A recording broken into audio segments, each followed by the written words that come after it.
Hola, ¿cómo están? Existen muchas clases de anarquismo. Paul Feyerabend perteneció a la tradición anglosajona, que en realidad es un extremo de la tradición liberal. Feyerabend se consideró a sí mismo anarquista por su crítica de las consecuencias políticas y sociales del autoritarismo científico y del uso de la ciencia como herramienta para la destrucción, la manipulación política y la enajenación de las libertades ciudadanas. Por supuesto, después de Hiroshima y Nagasaki, del enorme desastre ecológico producido por los vegetales transgénicos y los antibióticos administrados al ganado, después del despilfarro armamentista, muchos han criticado no solo el uso de la ciencia para esos fines, sino incluso la racionalidad que anima a los científicos, que se considera responsable de la deriva de la investigación y el conocimiento hacia fines destructivos. Muchos críticos han considerado que la mirada abstracta, puramente racionalista, meramente cuantitativa sobre la naturaleza y el hombre, genera una cultura de indiferencia hacia la complejidad, hacia los delicados equilibrios que sostienen la vida en el planeta, una mirada que se potencia de manera destructiva cuando se combina con el afán de lucro, con la explotación indiscriminada de los recursos naturales y el uso de los seres humanos como meros apéndices de la productividad de las máquinas. La mayoría de estas críticas están fundadas en la consideración de los efectos catastróficos de los que se hace responsable a la mentalidad científica y de manera más profunda en una crítica general a la racionalidad originada en la Ilustración que domina toda la cultura moderna. La originalidad de Feyerabend respecto de estas críticas es que su postura está fundada en un examen de la operación de la ciencia misma. Su crítica apunta al discurso de certeza y verdad que avalaría al saber científico y a su presunto derecho preferente y epistemológicamente privilegiado de fundar la intervención del hombre sobre la naturaleza. Los expertos sostienen que tienen derecho a intervenir sobre la economía de un país, sobre la salud de las personas, sobre la vida mental de las personas angustiadas o sobre los problemas de la educación, porque poseen un modo de acercarse a la realidad que sería superior tanto al saber común como a los saberes tradicionales. Ni el sentido común, ni la práctica cotidiana de educadores, dueñas de casa o trabajadores, ni el saber acumulado por cientos de años por curanderos tradicionales, por las matronas o por los que sabiamente han conducido a sus pueblos, logran imponerse a la pretensión del saber de expertos y científicos. Todos los ámbitos de la vida humana, desde la crianza de los niños hasta la construcción de una constitución para lograr un país más democrático, están hoy sometidos a la autoridad del experto que habla en nombre de la superioridad de la ciencia. El asunto, para Feyerabend, es justamente ese. Si es cierto que la ciencia es ese modo de acercamiento superior que pretenden los científicos y, por supuesto, todos los otros filósofos de la ciencia, claro está, con algunas notables excepciones. Que la ciencia es ese modo de conocer superior estaría demostrado en que posee un método que podría operar como una lógica de descubrimiento. De tal manera que, aplicado sobre un problema, lograríamos llegar a saber lo que hasta entonces no sabíamos. Lo que Feyerabend ha hecho al respecto es reiterar todos los argumentos que la propia tradición de la filosofía de la ciencia ha formulado contra esta idea.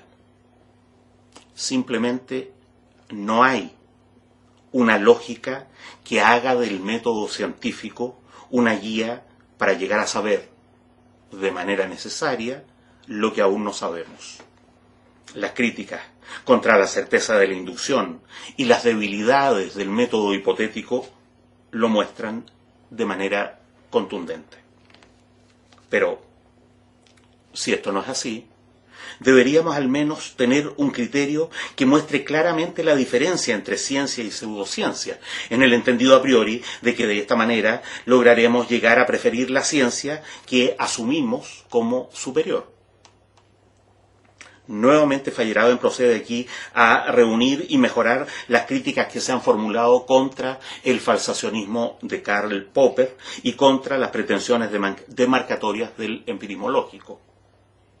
No hay un criterio que permita distinguir de manera clara y contundente entre ciencia y pseudociencia y que a través de esto nos libre del dogmatismo en la práctica científica. Pero entonces, al menos deberíamos tener un conjunto de criterios claros que permitan justificar racionalmente una hipótesis o una teoría científica.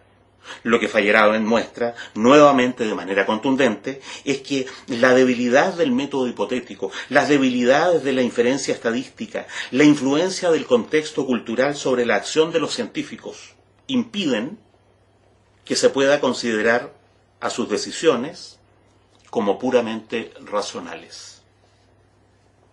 Los estudios en historia de la ciencia les sirven para mostrar que las decisiones científicas están plenamente cruzadas por toda clase de conceptos previos, creencias y fanatismos comunes, intereses de fracciones de la comunidad científica en contra de otras, o de intereses de fracciones de la sociedad que influyen en las convicciones comunes.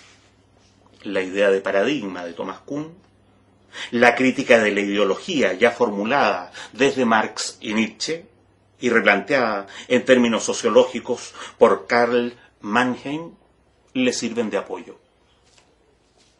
En suma, la postura de Feyerabend, a pesar de sus consecuencias extremas, es curiosamente sólida.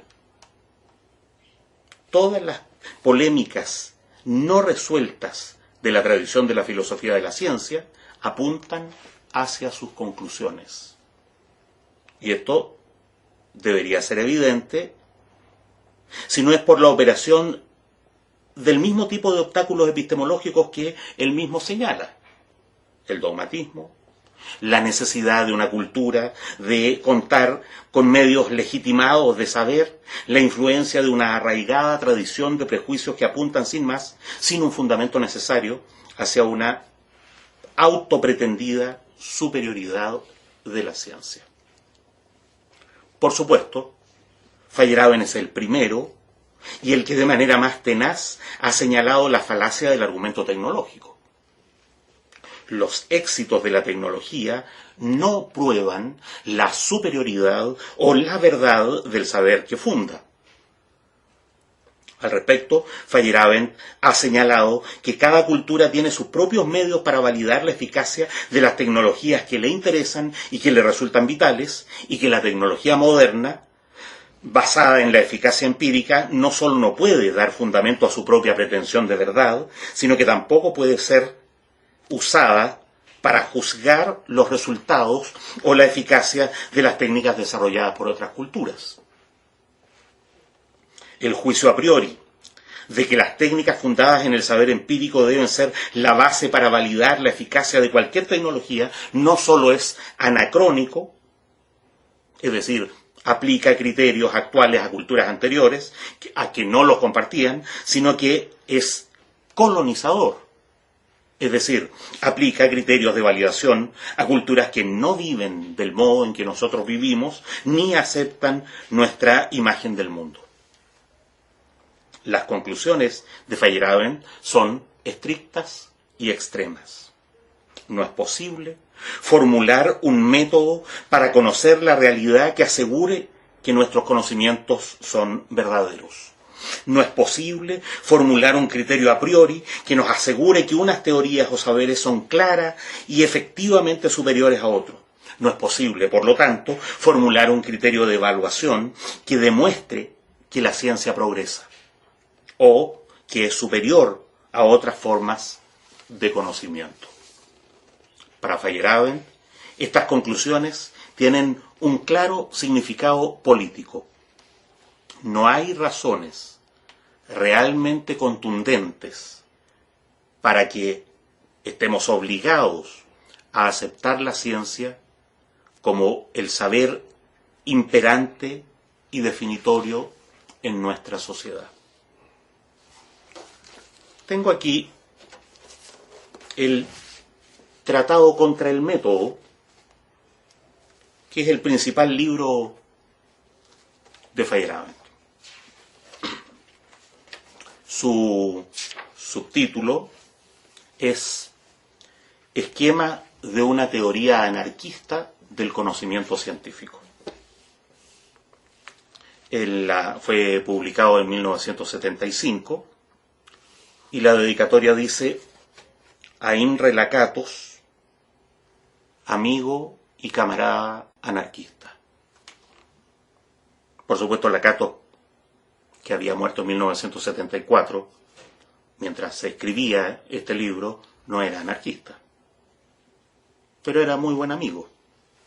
Y Feyerabend piensa que para un muy buen amigo este título es un buen homenaje. Mi amigo y camarada anarquista. Voy a leer las conclusiones tal como el mismo Feyerabend las presenta. Dice en el Tratado contra el Método: así pues, la ciencia es mucho más semejante al mito de lo que cualquier filosofía científica estaría dispuesta a reconocer. La ciencia constituye una de las muchas formas del pensamiento desarrolladas por el hombre, pero no necesariamente la mejor. Es una forma de pensamiento conspicua, estrepitosa e insolente. Es una forma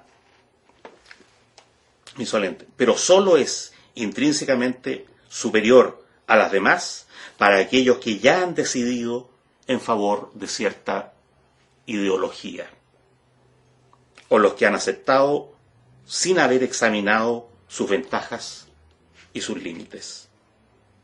Y puesto que la aceptación y rechazo de ideologías debería dejarse en manos del individuo, resulta que la separación de Iglesia y Estado debe complementarse con la separación de Estado y ciencia. La institución religiosa más reciente, más agresiva y más dogmática. Semejante separación quizás sea nuestra única oportunidad de conseguir una humanidad que somos capaces de realizar, pero que nunca hemos realizado plenamente. Hasta ahí Feyerabend. Un momento en la cultura europea en que los europeos no pudieron ponerse de acuerdo acerca de qué versión del cristianismo era preferible a otra. Esto dio origen a las guerras de religión, que fueron las guerras más crueles en la historia europea durante muchos siglos, hasta que los liberales, y esa es la inspiración en última instancia de Feyerabend, encontraron una solución. Si no se pueden poner de acuerdo acerca de qué forma de la religión es superior a otra, entonces la religión debería ser un asunto privado. La religión es una ideología, las ideologías las eligen los individuos, la ciencia, según Feyerabend, es una ideología, las ideologías, Feyerabend es un anarquista de tipo liberal, las eligen los individuos. Por lo tanto, la ciencia debería ser separada del Estado, de la misma manera como la religión fue separada del Estado.